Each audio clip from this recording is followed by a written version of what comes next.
오늘 말씀은 로마서 15장 1절로부터 13절까지 말씀입니다. 우리 함께 읽겠습니다. 우리 강한 자가 마땅히 연약한 자의 약점을 담당하고 자기를 기쁘게 하지 아니할 것이라. 우리 각 사람이 이웃을 기쁘게 하되 선을 이루고 덕을 세우도록 할지니라. 그리스도께서 자기를 기쁘게 하지 아니하셨나니 기록된 바 주를 비방하는 자들의 비방이 내게 미쳤나이다 함과 같으니라. 무엇이든지 전에 기록한 바는 우리의 교훈을 위하여 기록된 것이니 우리로 하여금 인내로 또는 성경의 안위로 소망을 가지게 하려 함이니라. 이제 인내와 안위의 하나님이 너희로 그리스도 예수를 본받아 서로 뜻이 같게 하여 주사 한 마음과 한 입으로 하나님 곧 우리 주 예수 그리스도의 아버지께 영광을 돌리게 하려 하노라. 이러므로 그리스도께서 우리를 받아 하나님께 영광을 돌리심 같이 너희도 서로 받으라. 내가 말하노니 그리스도께서 하나님의 진실하심을 위하여 할례의 수종자가 되셨으니 이는 조상들에게 주신 약속을 견고케 하고 이방인으로 그 긍휼하심을 인하여 하나님께 영광을 돌리게 하려 하심이라. 기록된 바 이러므로 내가 열방 중에서 주께 감사하고 주의 이름을 찬송하리로다 함과 같으니라.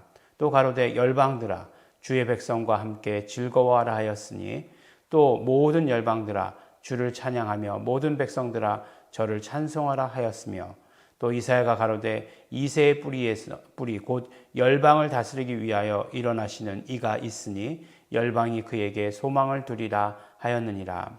소망의 하나님이 모든 기쁨과 평강을 믿음 안에서 너희에게 충만케 하사 성령의 능력으로 소망이 넘치게 하시기를 원하노라. 아멘. 네, 사실 우리가 이제 로마서의 말씀을 읽다 보면 사실 이 말씀 한 구절 한 구절이 어디서 난 말씀인가를 이렇게 생각해서 찾아보면은 이제 우리가 로마서를 읽을 때 바울의 서신서를 읽는 것인지 아니면 구약을 읽는 것인지 모를 만큼 사도 바울은 굉장히 구약의 여러 구절들을 인용하고 있는 것을 보게 됩니다. 근데 구약의 여러 구절들을 인용하는 이유가 무엇일까? 그리고 그 구약의 인용들을 통해서 결국 말씀하시려고 하는 것이 무엇일까라고 하는 것을 우리가 잘 알아야 합니다. 아마도 유대인들은 구약을 잘 알았겠죠. 우리보다 구약을 훨씬 더 잘 알았겠죠. 구약의 모든 배경과 그 다음에 자기네 이야기니까, 자기네 역사 이야기니까, 그 가운데서 이루신 하나님의 일이니까 훨씬 더 잘 알았을 것입니다. 사도 바울도 잘 알았겠죠. 잘 알았을 것입니다. 우리만 모르고 있는 거죠, 사실은. 우리만 잘 모르는 것이죠. 그런데 사도 바울은 로마에 있는 교회에 편지하면서 굉장히 많은 구약의 말씀들을 인용을 해요. 근데 그 인용을 할 때에는 분명히 어떤 의도가 있겠죠. 왜 이렇게 말씀드리냐면 어떤 구약의 말씀을 인용할 때에 이를테면 오늘 말씀과 같이 내가 열방 중에서 주께 감사하고 주의 이름을 찬송하리로다. 이 말씀은 어디서 인용한 것이냐면 사무엘 하에서 인용한 거예요. 사무엘서는 사무엘 상하가 모두 다윗의 이야기잖아요. 그러니까 사무엘 하에서 인용한 것이니까 이것은 다윗의 이야기 가운데 어떤 찬양 중에 나오는 것이다. 우리가 이렇게 생각할 수 있죠. 그래서 이것이 이제 다윗의 승전가다 이렇게 얘기하고 있는데 이게 또 어디 나오냐면 그대로 똑같은 본문이 시편에도 기록되어 있습니다. 그래서 시편 18편에 있는 것이나 사무엘하 22장에 있는 것이나 똑같은 것이 이렇게 두 번 기록이 되어 있어요. 그러니까 거기서 인용을 한 것이죠. 그 다음에 열방들아 주의 백성과 함께 즐거워하라. 그 밑에 나온 시편이냐? 아니요, 그렇지 않아요. 이거는 신명기에 나오는 말씀입니다. 신명기 32장 43절에 나온 말씀이죠. 신명기 누가 얘기한 거죠? 모세가 얘기한 거잖아요. 모세가 이스라엘 백성들에게 얘기한 것인데 근데 비슷한 얘기네? 라고 이렇게 생각하게 되잖아요.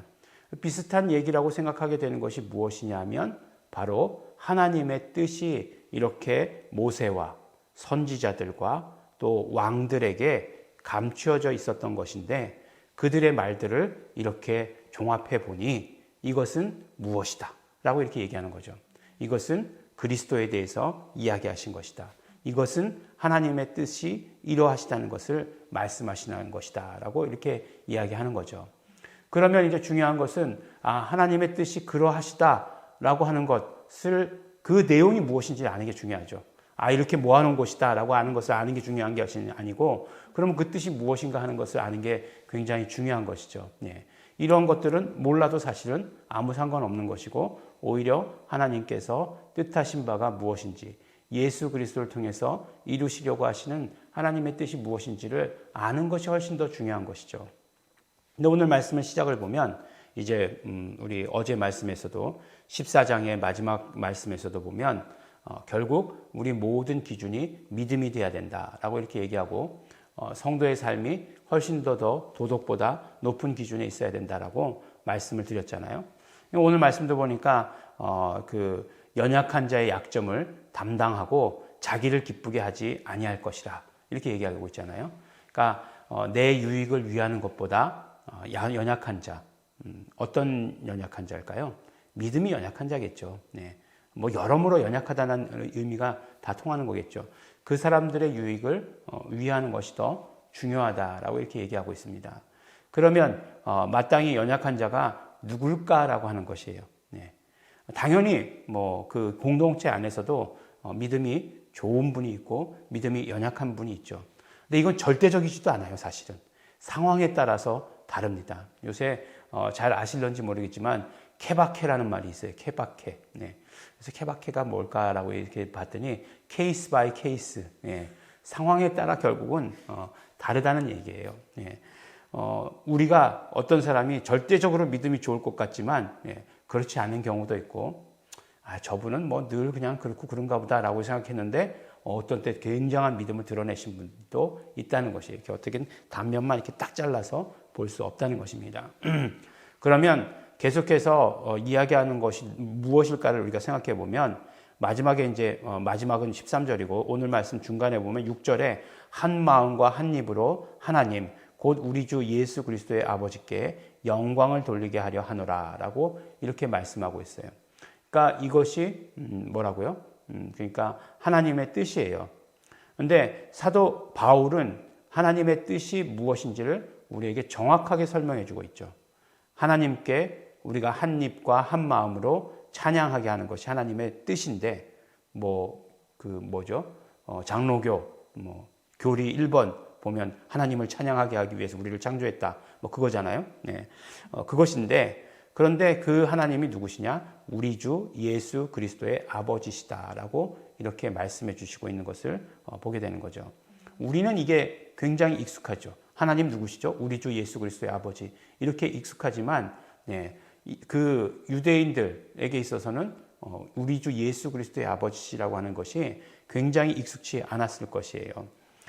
그런데 이렇게 이야기하면서 결국 한 입, 한 마음으로 영광을 돌리게 하는 것이 하나님의 뜻인데 그것이 무엇이냐?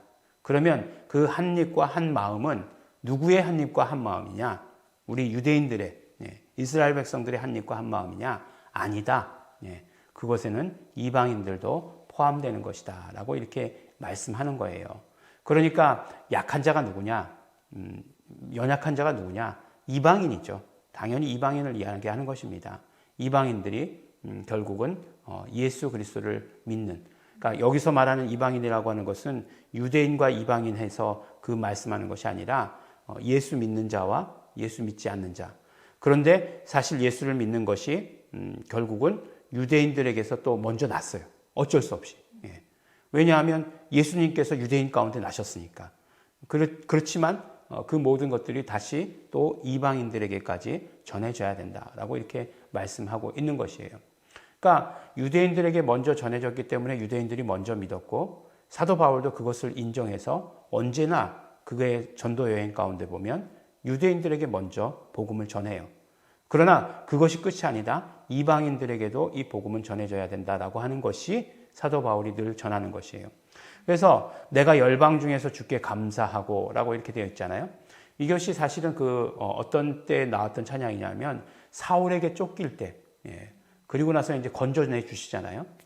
건져내 주시고 나서 이제 부른 시편인데, 내가 열방 중에서 주께 감사하고, 시편이나 사무엘하 찾아보면 내가 뭇 백성 중에서 주께 감사하고, 그러니까 모든 이방인들 가운데서 감사했다라고 하는 것하고 그냥 유대인들에게만 있을 때, 이스라엘 백성들만 있을 때 그때 감사했다라고 하는 것하고는 너무 다른 거잖아요.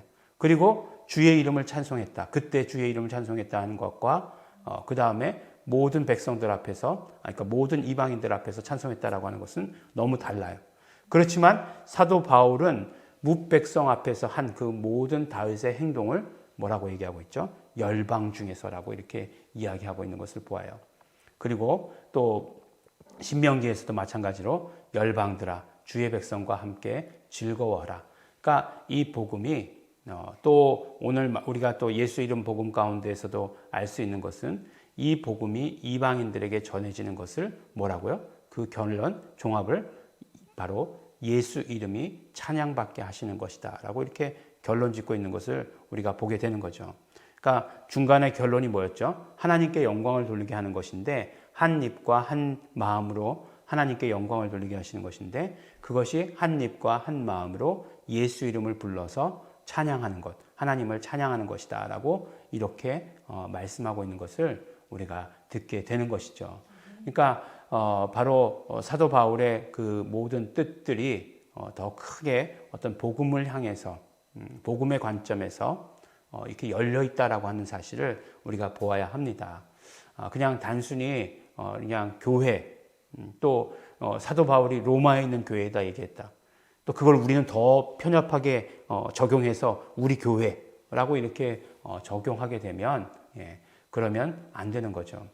우리 교회는 그러므로 당당하게 여러 가지 불편함을 감수할 수 있어야 된다라고 하는 것이에요. 우리의 기쁨을 참을 수 있어야 된다라고 이렇게 말씀하고 있습니다. 왜요? 바로 하나님에서 뜻하신 그런 바가 있기 때문에. 뭐라고요? 그 뜻하신 바가 모든 백성들, 모든 이방인들, 지금에서 뭐 이방인이라고 얘기할 수 없겠죠. 모든 사람들이 다 예수 이름을 불러서 한 마음 한 입으로 찬양하게 하기 위해서라고 하는 그 뜻이 있는 것을 우리에게 말씀해 주십니다. 소망이 하나님이 모든 기쁨과 평강을 믿음 안에서 너희에게 충만케 하사 성령의 능력으로 소망에 넘치게 하시기를 원하노라 라고 이렇게 말씀하고 있습니다. 사도 바울의 이 뜻, 하나님의 뜻, 알리신 그 하나님의 뜻과 소원과 또한 그 모든 축복이 성령님으로 말미암아 우리 충만하게 되시는, 소망이 충만하게 되시는 그 축복이 차고 넘치시는 우리 성도 여러분들 되시기를 예수 이름으로 축원합니다. 기도하겠습니다. 하나님 아버지 감사합니다. 오늘도 아버지 하나님 말씀 주셔서 우리가 하나님의 뜻이 무엇인지를 알게 하여 주신 것 너무나 감사합니다. 우리가 한 입과 한 마음으로 오직 하나님께 예수 이름을 불러서 영광 돌리기를 소원합니다. 그 일에 우리를 사용하고 계시니 우리가 쓰임받기를 소원하고 결단했사오니 우리를 써 주시옵소서. 그래서 정말 아버지 하나님, 우리가 정말 성령 충만케 하여 주시옵시고 소망이 넘치는 자 될 수 있도록, 소망이 넘치는 교회 될 수 있도록 함께 하시고 축복하여 주시옵소서. 감사드립니다. 예수님 이름으로 기도드렸습니다. 아멘. 우리 함께 기도하실 때에 그러므로 우리에게 있어서 언제나 소망, 하나님의 뜻에 따르는 소망, 하나님의 뜻에 근거한 그 소망이 성령님으로 말미암아 충만하게 되기를 소원합니다. 아직도 예수 이름을 모르는 사람들, 예수 이름을 불러서 하나님께 영광 돌리게 하시는 것, 우리가 한 마음 한 입으로 그렇게 되기를 원하시는 하나님의 그 뜻에 우리 순종하고 우리 달려가겠습니다. 우리 다 같이 통성으로 기도하시겠습니다.